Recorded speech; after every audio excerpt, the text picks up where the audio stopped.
Hey guys, welcome back to Contest Prep University. I'm Joe Klemczewski with Adam Atkinson. We're going to continue our series, episode 3 of the language of peaking. And we talked about fullness versus flatness, which is just muscle size and volume. We talked about tightness versus spilling over. Today I want to extend that, Adam, talking about vascularity, which is kind of a symptom maybe of being tight and full and hydrated versus actually holding water.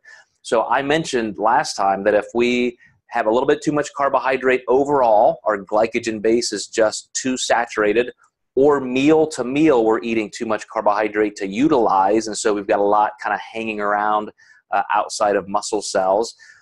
But if you are truly holding water, when you look at a client that you think, Adam, is in the right condition, what would have to appear in their photos for you to say, wow, you are really holding water?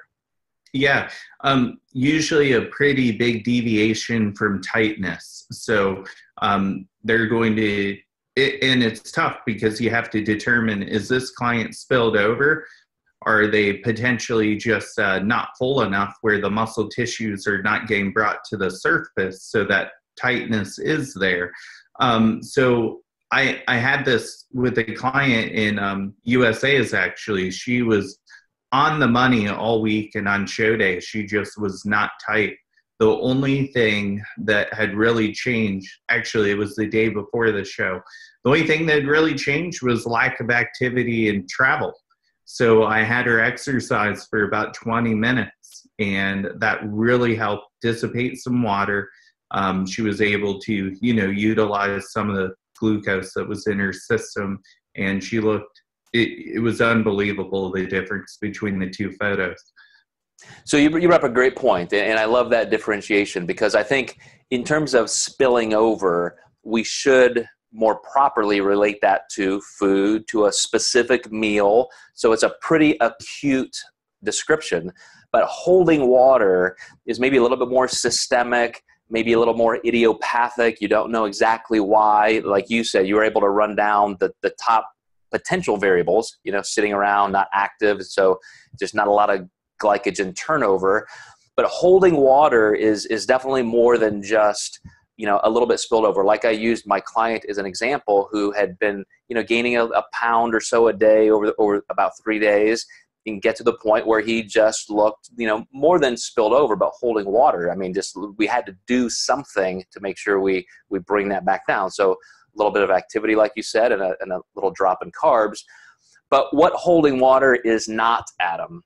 Let's say, a judge says, oh man, your client was just holding a little water, and it's because they had 2 times the body fat level that they should have had. So when a judge or somebody says, well, your glutes are just holding a little water, explain the difference in that.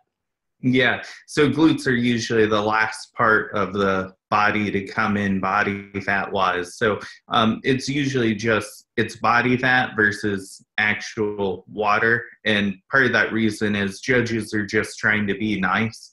But the bad thing is that really hinders their sport, because what do people do when they hear that? I'm holding water, I need to cut water. So that actually is going to make the problem even worse. And yeah, it's really lowering body fat versus actually holding water. So we do hear that a lot. I'm glad you brought that up.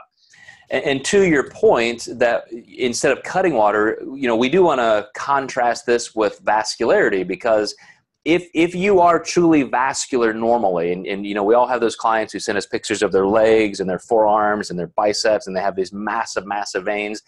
On contest day, if you're not seeing that, again, we're contrasting vascularity versus holding water, you're probably dehydrated. I mean, blood fluid, plasma is 97%. The water is 97% of blood.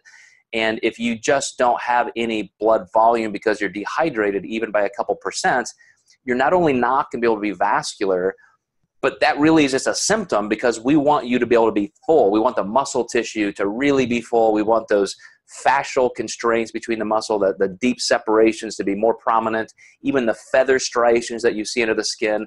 Those are all only possible if you are fully hydrated in the muscle tissue. And as a symptom of that, is where you're going to see vascularity. Do you agree with that, Adam? Absolutely. The only time that might not be true is if you're freezing cold backstage. But yeah, usually that once you start pumping up, the temperature gets risen. Oftentimes I'll have clients test pump backstage just a little bit before their actual pump up, just to make sure that vascularity is there with their temperature being higher.